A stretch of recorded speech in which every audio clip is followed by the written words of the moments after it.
Halo teman-teman, berjumpa lagi dengan saya. Kali ini kita akan bahas kembali Bang K. Sekali lagi nama saya Kainama, saya biasa dipanggil K.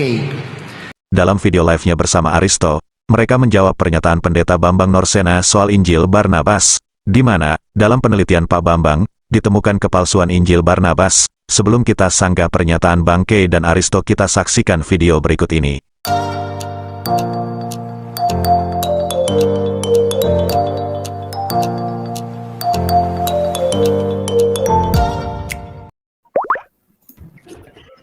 Saya meneliti kembali Injil palsu ini di Maktabah Anda Dominikan Kairo. Di sanalah saya menemukan teks asli Injil ini.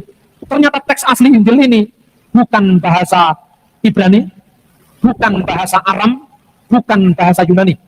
Tiga bahasa ini plus bahasa Latin, lingkungan kecil dipakai, adalah bahasa yang hidup di Israel pada zaman Yesus. Tetapi teks asli Injil ini ditulis dalam bahasa Itali. Sedangkan bahasa Itali itu adalah perkembangan dari dialek Latin yang baru ada abad 11 Masehi. Jadi pada zaman Yesus, bahasa Itali itu belum ada. Tapi kok Injilnya ditulis dalam bahasa Itali?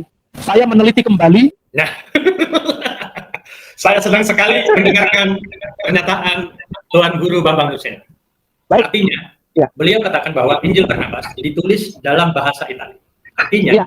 orang Itali sudah mengakui kenabian Nabi Muhammad. Canggih juga analisanya ini Bung Aden. Canggih Yang juga. kedua, Kita sudah saksikan bersama, bagaimana Aristo memutar video pernyataan Pak Bambang Norsena. Sangat jelas Pak Bambang temukan bahwa Injil itu ternyata ditulis dalam bahasa Italia, dan bahasa Italia itu berkembang abad ke-11 Masehi.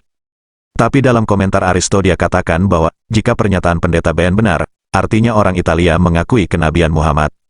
Aristo ini lupa apa pikun. Tadi kan pendeta BN sudah bilang bahasa Italia berkembang abad ke-11 Masehi, artinya Islam sudah ada. Jadi kemungkinan penulis Injil Barnabas adalah seorang Muslim masuk akal. Tidak berhenti di situ, Aristo bilang, Canggih juga analisanya ini Bung Aden. Canggih juga. yang kedua, Ya. yang kedua, Ha-ha. artinya orang Itali tidak mengakui penyaliban Yesus Kristus pada zamannya. Iya. Pada abad Injil 11 Masehi itu ya. Ya, 11 Masehi.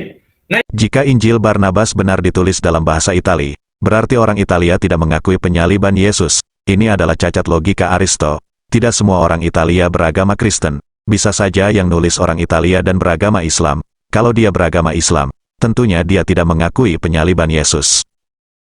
yang ketiga, pernyataan Injil Barnabas dikarang oleh Rasulullah, maka terbantahkan oleh pernyataan Dr. Bambang Norsena. Satu. Pintar. Ya, berarti kita tidak usah kajian. Semuanya sudah dapat. Tidak usah kajian. Udah, sudah. Memang serius, nanti ke situ. Udah selesai. Mau bilang apa? Usah tadi dia tidak usah buka Google. Udah selesai. Ya, iya lah. Karena kakak begini, Silakan. Ya. Rasulullah lahir abad ke-6. Iya. Pernyataan Dr. Bambang Norsena, Injil Barnabas, Mm-mm. ditulis pada abad ke-11. Berarti Rasulullah usia 5 tahun. Nah, Iya. sementara Enggak. Abad 11. 5 tahun bagaimana? Rasulullah lahir Sayyidina wa Maulana Habibullah wa Nabiullah Rasulullah Muhammad sallallahu alaihi wasallam. Allahumma shalli wa sallim wa barik alaih. Itu lahir tahun 571 Masehi. Ya. Menurut yang terhormat Bapak Pendeta Bambang Norsena, itu Injil Barnabas itu adanya abad 11. Jadi tahun 500 ke tahun 1100. 1100, oke. Ya kan? Nah, berarti nggak ada hubungannya dengan Rasulullah gitu kan. Enggak ada ya, betul-betul. Iya. Artinya terbantahkan Bagus. semua, karena Iya. ya, analisanya Iya. keren juga itu, Dr. Bambang Norsena. Oke, baik pemirsa. Barakallahu. Dalam videonya tadi, Aristo katakan bahwa Injil Barnabas ditulis pada abad ke-11 menurut Pak Bambang. Padahal dalam video Pak Bambang bahasa Itali berkembang abad ke-11.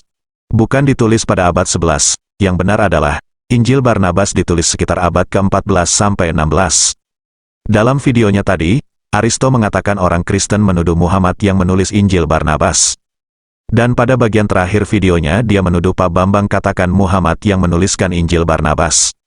Padahal tidak ada tuduhan seperti itu dalam video manapun, yang mengatakan bahwa Muhammad yang menulis Injil Barnabas. Semua orang tahu, kalau Nabi Saudara Aristo tidak bisa baca dan tulis, menurut pengakuan literatur Islam sendiri. Jadi tidak mungkin orang Kristen, apalagi Pak Bambang mengatakan Muhammad yang nulis Injil Barnabas. Apakah Aristo bisa membuktikan tuduhannya pada Pendeta Bambang Norsena? Bahwa Pendeta Bambang menuduh Muhammad, yang menulis Injil Barnabas. Pada video tadi, sepertinya Aristo udah ketularan Injil palsu Barnabas.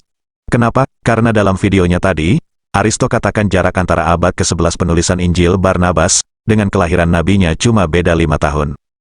Inilah akibatnya sok mengkritik orang sekelas Pak Bambang, akhirnya mempermalukan dirinya sendiri.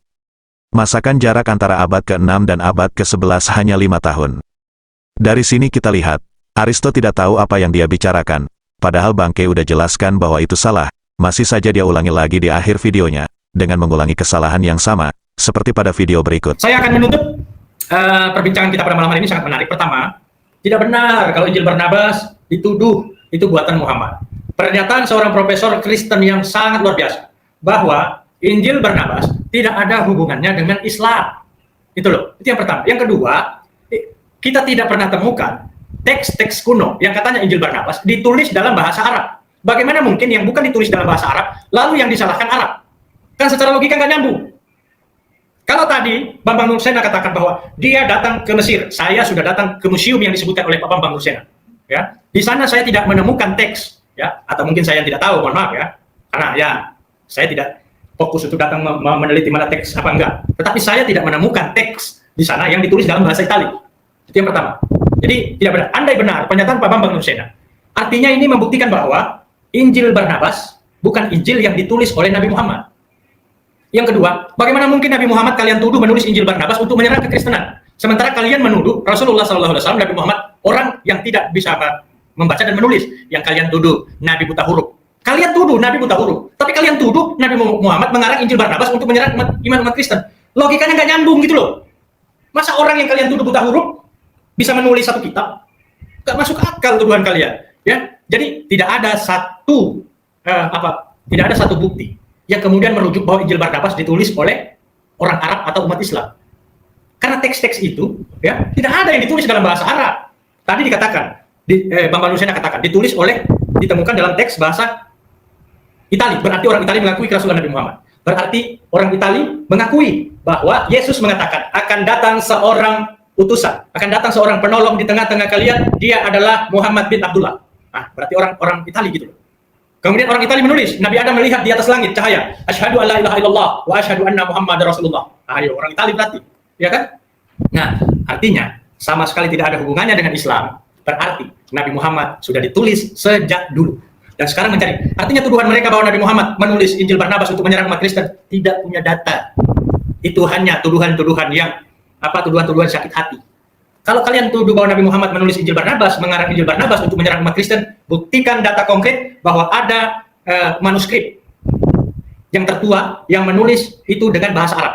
Kan nggak ada coy. Injil Barnabas ditulis dalam bahasa Spanyol, bahasa Aramai, bahasa Itali. Berarti orang Itali mengakui kerasulan Nabi Muhammad. Yesus Kristus bukan Tuhan. Nah, nggak nyambung kan? Kalian tuduh Nabi Muhammad buta huruf, nggak tahu membaca dan menulis. Kok dituduh Nabi Muhammad bikin Injil Barnabas? Kan ngaco.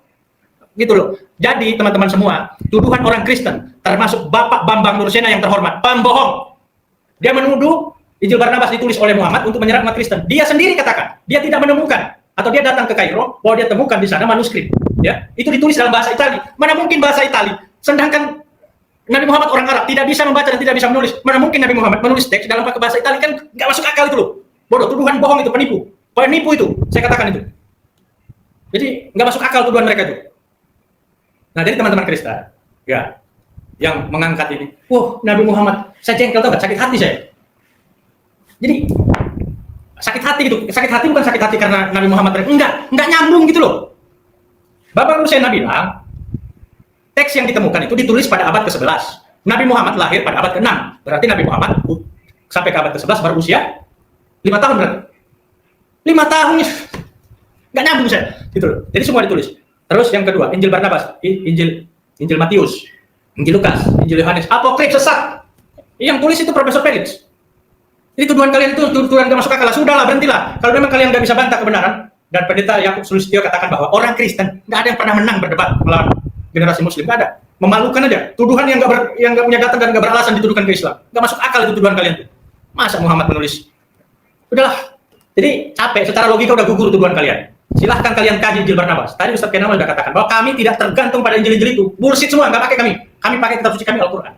Nah, kajian pada malam hari ini hanya ingin membuktikan bahwa tuduhan teman-teman Kristen, termasuk Bambang Nursena yang mengatakan bahwa Injil Barnabas adalah Injil yang ditulis oleh Muhammad untuk menyerang umat Kristen. Itu semua tuduhan bullshit. penuh dengan kebohongan. Ya, wallahu Jadi, a'lam. Maafkan saya. sepertinya Aristo tidak mengerti apa yang dikatakan Bang K sebelumnya. Buktinya dia ngotot bilang, jarak dari kelahiran nabinya ke abad ke-11 cuma 5 tahun. Apakah Aristo bisa tunjukkan bukti pernyataan Pak Bambang Norsena yang mengatakan bahwa yang nulis Injil Barnabas adalah Muhammad? Kalau tidak bisa buktikan, ini merupakan sebuah fitnah Aristo pada pendeta Bambang Norsena. Video berikutnya, kita akan bahas kenapa Aristo ketularan Injil Barnabas. Kita akan sambung part 2.